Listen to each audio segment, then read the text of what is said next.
Os destaques da semana entre os julgamentos do plenário do Supremo Tribunal Federal você confere aqui na TV Justiça. É o Plenárias que está começando agora.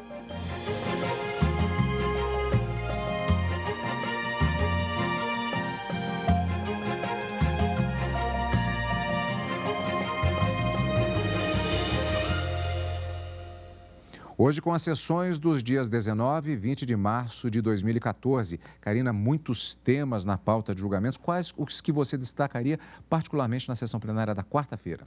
Na quarta-feira, nós tivemos a continuidade do julgamento referente às duas ações diretas de inconstitucionalidade que discutiram, e já confirmado no Supremo, a inconstitucionalidade parcial da emenda constitucional número 62 de 2009, a emenda que alterou a forma de pagamento dos precatórios, que são aquelas dívidas que o contribuinte, na verdade, dívidas do poder público para com o contribuinte e que são pagas dentro de uma ordem cronológica coordenada pelo Tribunal de Justiça de cada estado. Essa emenda veio trazer algumas modificações que os ministros, em 2013, consideraram algumas delas inconstitucionais e ficou faltando apenas uma questão sobre a modulação dos efeitos. Até quando essa emenda continuará produzindo efeitos, continuará sendo exigida aquela forma de pagamento? É isso que os ministros se debruçam agora, nessa segunda fase, vamos dizer assim, para finalizar o julgamento dessa ação direta de inconstitucionalidade, já que uma decisão pelo plenário já foi proferida. Essa semana, na quarta-feira, foi o voto vista do ministro Luiz Roberto Barroso, que deu um balizamento para tentar solucionar, e, enfim, ele coloca alguns questionamentos, inclusive em relação histórica a esse pagamento dos precatórios, mas para quarta-feira eu diria que esse foi, sim, o grande destaque do julgamento no plenário. Karina, ainda tem a sessão da quinta-feira que nós vamos ver daqui a pouquinho, resgatando, portanto, os principais momentos nesta edição do Plenárias. E na quarta-feira, o Supremo, portanto, retomou o julgamento da correção de precatórios. Há um ano, o Supremo considerou inconstitucional alguns trechos da emenda, como a regra que definia a correção dos valores dos precatórios com base no índice da poupança. A sessão foi aberta com voto vista do ministro Luiz Roberto Barroso, que acompanhou o voto do relator, ministro Luiz Fux, no que diz respeito à modulação de efeitos da decisão em 5 anos. Mas, tal como ele, não estou modulando e, portanto, estou dando efeitos retroativos à declaração de inconstitucionalidade retroativa daquela referência ao texto do artigo 100, parágrafo 2º, na data de expedição do precatório, que é a questão dos 60 anos. Portanto, não é só quem tinha 60 anos na data da expedição do precatório, é para quem tenha 60 anos em geral. De modo que aqui, aderindo à não retroatividade desta norma, e, igualmente, aderindo à não retroatividade da norma relativa à correção dos indébitos tributários, e, portanto, acompanhando o ministro Fux na declaração de inconstitucionalidade da expressão independentemente de sua natureza, que é contida no artigo 100, parágrafo 12. A correção dos precatórios relativos a indébitos tributários deve ser feita pelo mesmo índice utilizado na legislação fiscal de cada ente federativo para a correção dos créditos em mora. Portanto, também quanto a essa desequiparação indevida entre fazenda e contribuinte, eu estou acompanhando o ministro Fux na declaração retroativa da inconstitucionalidade. Barroso ainda propôs medidas de transição para tentar resolver o problema até que o Poder Legislativo defina novo modelo para pagamento de precatórios. Utilização compulsória de recursos da conta de depósitos judiciais tributários para o pagamento de precatórios. 2. Subsistência limitada da possibilidade de acordos, observada a ordem de preferência dos credores e a redução máxima de 25%. 3. Possibilidade de compensação de precatórios vencidos com dívida ativa já inscrita. E 4, elevação de 1% da vinculação da receita dos entes devedores que não possam pagar o seu estoque de precatórios sem aumentar esta vinculação em 0,5% em 2015 e 0,5% em 2016, sendo que, não podendo majorar a vinculação sem comprometer outras obrigações constitucionais, pode deixar de aumentá-las, mas não pode realizar publicidade institucional. A essas todas determinações, eu concito os estados a examinarem a possibilidade de seguirem o modelo de sucesso adotado pelo Estado do Rio de Janeiro para a quitação dos seus precatórios.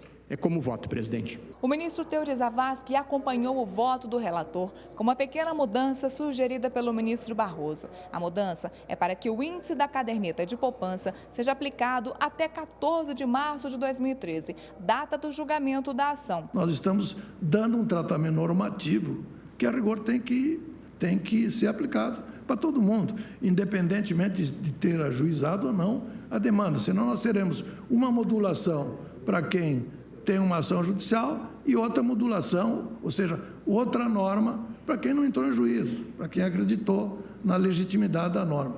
Enfim, eu manteria a modulação do ministro Fux tal qual proposta originalmente, ou seja, sem exceção. Já na segunda parte da sessão, os ministros julgaram os embargos de declaração da União contra a decisão do STF, que beneficiou a Associação Nacional dos Juízes Classistas da Justiça do Trabalho.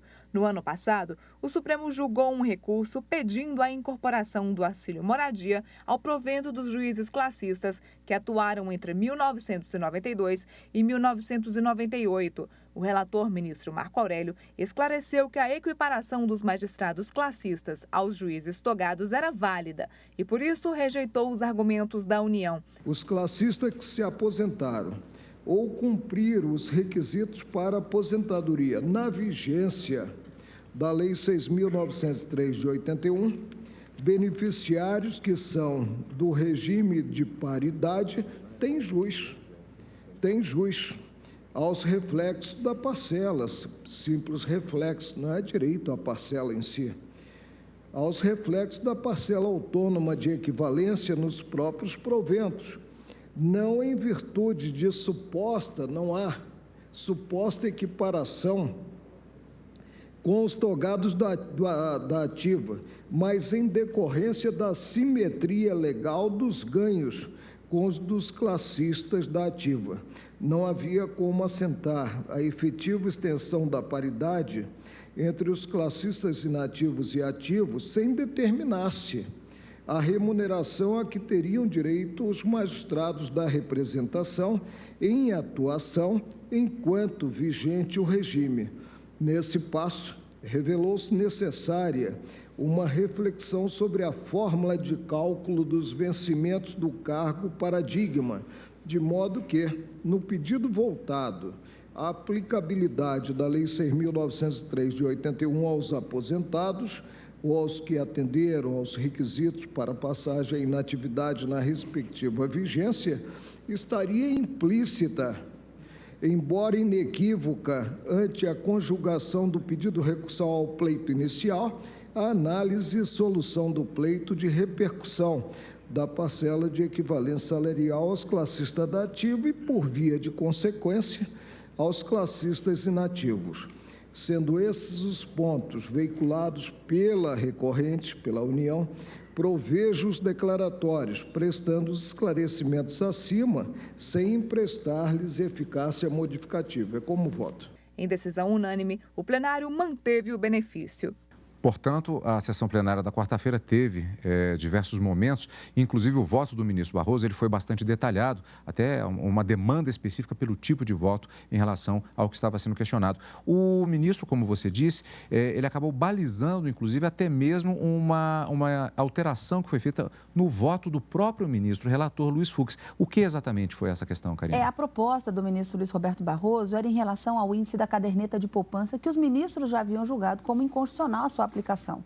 Mas o ministro propôs, dentro dessa ideia da modulação dos efeitos, que o índice da caderneta de poupança fosse utilizado para a correção do pagamento dos precatórios até a data do julgamento em que o Supremo julgou a emenda inconstitucional, ou seja, 14 de março de 2013.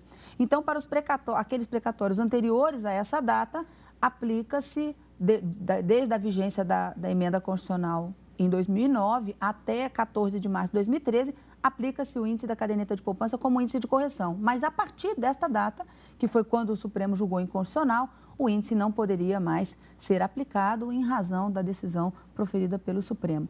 Mas o ministro Luiz Roberto Barroso, ele foi bastante cuidadoso e ele demonstrou uma preocupação, como eu disse no início do programa, até mesmo com a relação histórica dessa forma de produzir uma ética no pagamento desses precatórios. Então, essa era a preocupação dele, já que essa seria a segunda emenda constitucional que o Supremo teria declarado inconstitucional e o Congresso, numa tentativa de se resolver o problema, acaba enfrentando esse embate com a própria Constituição e com essas declarações de inconstitucionalidade do Supremo Tribunal Federal.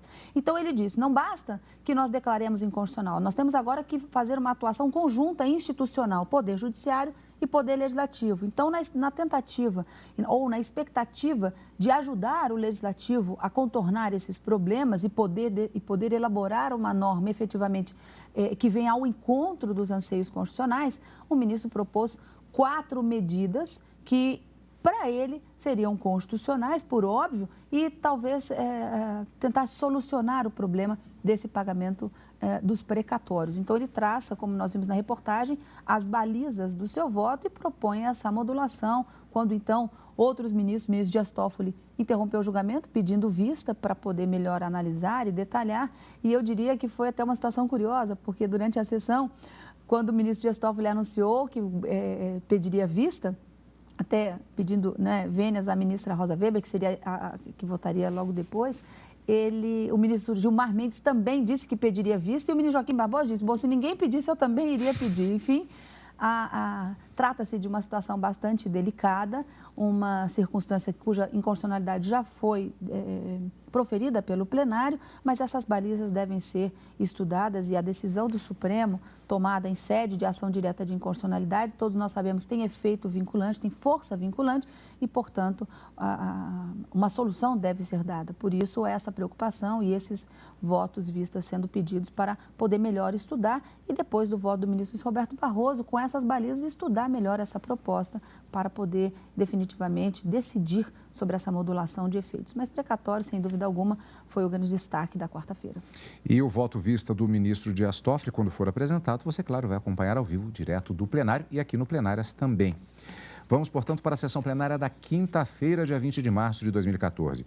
O plenário do Supremo Tribunal Federal rejeitou o recurso de deputado federal condenado por trocar votos por cirurgias e determinou o imediato cumprimento da pena. Em outro caso, os ministros entenderam que um deputado não praticou calúnia ao dizer que um radialista teria colaborado com bandidos ao noticiar falsamente que o parlamentar guardava dinheiro em casa. A sessão foi aberta com o julgamento de uma ação penal que atribuiu ao deputado federal José Abelardo Guimarães Camarinha a prática de calúnia. De acordo com os autos, um radialista teria dito no ar que o político guardava dinheiro no colchão. O parlamentar acusou o radialista de ter despertado o interesse de criminosos que invadiram a casa e mataram o filho dele. Os ministros entenderam que o parlamentar não cometeu o crime. Num desabafo no dia seguinte, esse político disse que aquele radialista, com aquela notícia, foi o responsável pela morte do filho dele.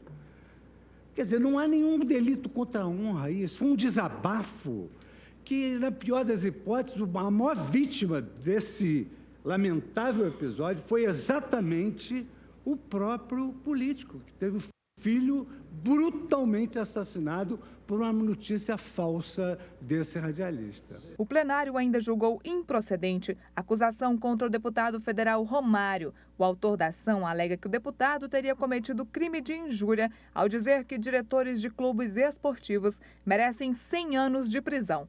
Uma das alegações da defesa foi a imunidade parlamentar. Não houve dolo específico.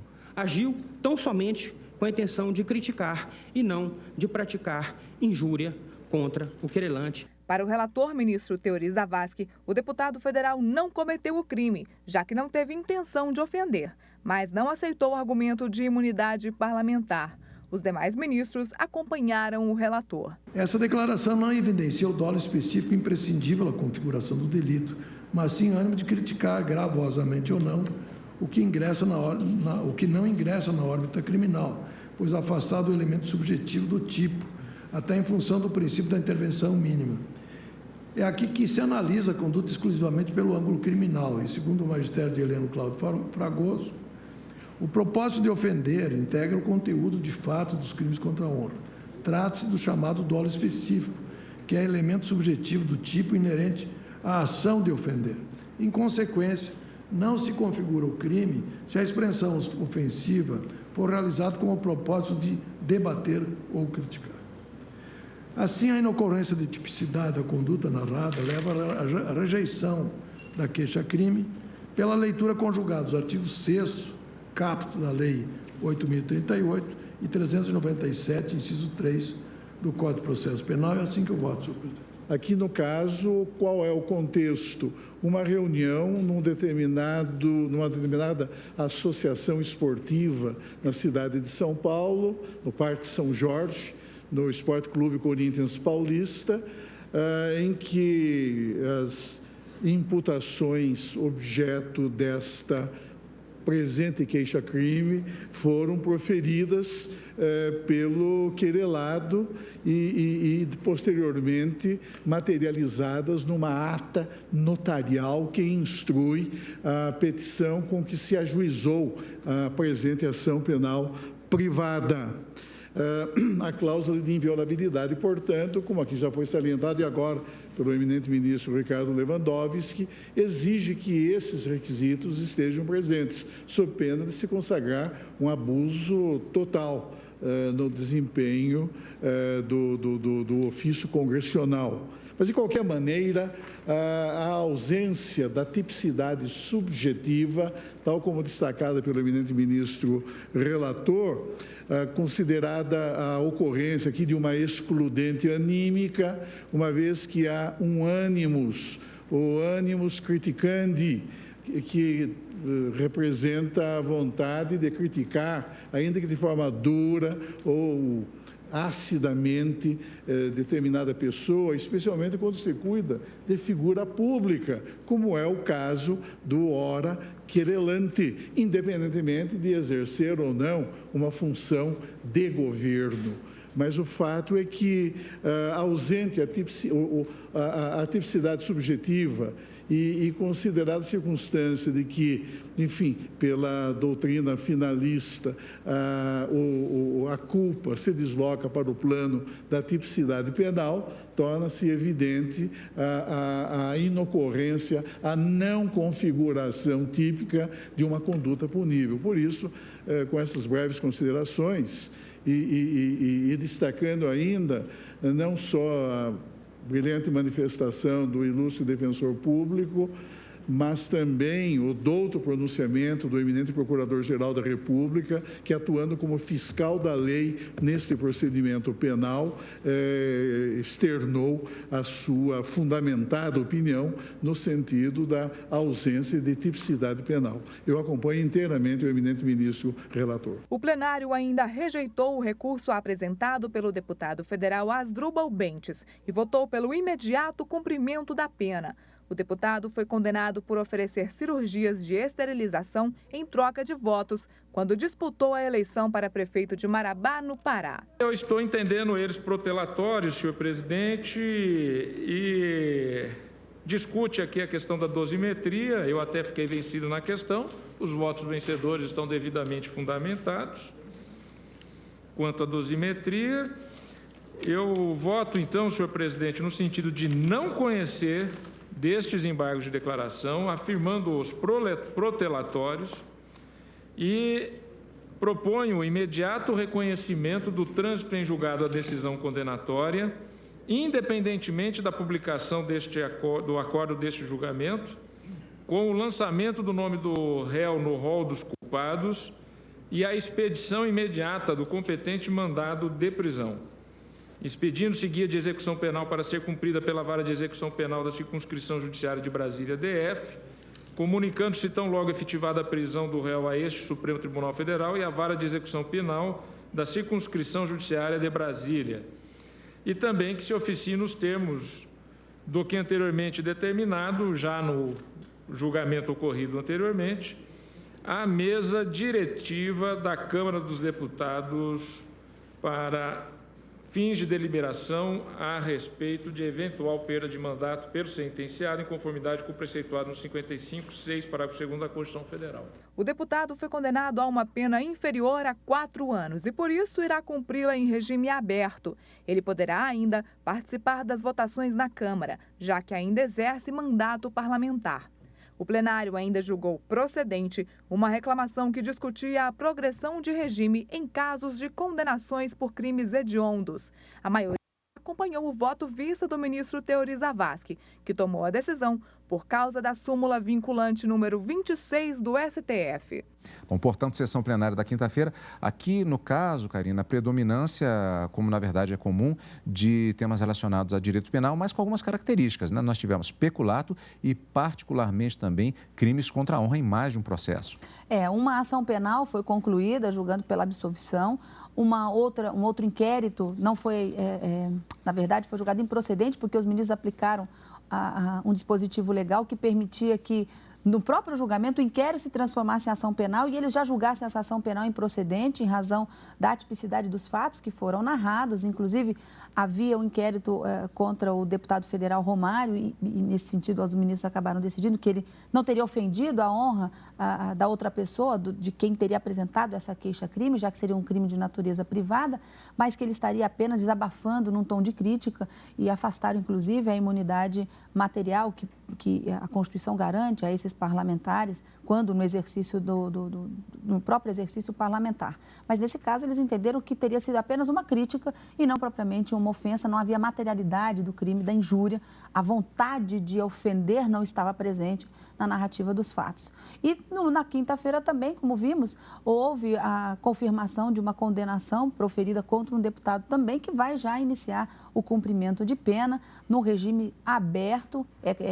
Por óbvio, o ministro, por conta da própria decisão proferida pelo Supremo, mas eles julgaram que os embargos de declaração apresentados na quinta-feira e que vieram a julgamento seriam meramente protelatórios. E assim como na ação penal contra Natan Donadon, que também foi um parlamentar condenado e já cumpre pena, esse no regime fechado, os ministros entenderam que esse recurso, embargos de declaração, eram protelatórios, determinaram o trânsito em julgado imediato, não é? Mesmo sem a publicação do acórdão, e determinaram, inclusive, o início imediato do cumprimento da pena, com essa observação de que o cumprimento é no regime aberto, o que não significa que a liberdade deste parlamentar não será vigiada. Essa foi uma preocupação muito grande dos ministros no momento da discussão dessa decisão.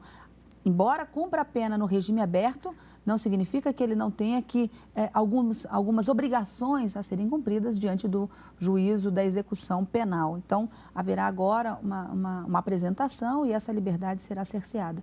E na quinta-feira, um destaque também para uma proposta que o ministro Gilmar Mendes propunha acerca do artigo 52(10) da Constituição, propondo uma releitura desse dispositivo que prevê que toda vez que o Supremo declarar inconstitucional uma lei em sede de controle difuso, entenda, no habeas corpus, no mandado de segurança, essa inconstitucionalidade, de acordo com o ministro Gilmar Mendes, somente teria uma força vinculante, de uma certa forma, por ser uma decisão do Supremo, e que o papel do Senado, de acordo com o artigo 52(10) da Constituição, teria, na verdade, o papel apenas de publicizar essa decisão do Supremo. Essa proposta do ministro Gilmar Mendes ficou vencida, mas há uma expectativa de que isso pode voltar a ser discutido em razão de que alguns ministros que já tinham proferido o voto nessa reclamação já estavam aposentados e alguns ministros, como a ministra Carmen Lúcia, não estavam presentes na votação na sessão da quinta-feira. Então, há uma confirmação da decisão do Supremo de que há uma eficácia, vamos dizer assim, estendida em algumas decisões proferidas pelos tribunais superiores, e isso foi bastante caracterizado no voto visto do ministro Teori Zavascki, mas que não haveria necessariamente essa mutação constitucional em relação ao artigo 52(10), que vem sendo reproduzido desde a Constituição de 1934.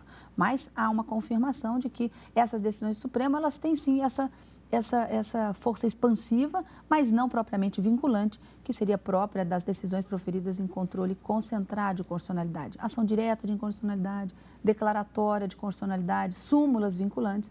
E, em razão disso, acabou se confirmando uma jurisprudência que já vem de longa data no Supremo. Uma sessão bastante interessante pelas questões que foram colocadas, inclusive em relação aos crimes contra a honra e também a questão da mutação constitucional, um fenômeno que é bastante estudado no meio jurídico e que, vez por outra, volta justamente ao debate no plenário do Supremo Tribunal Federal.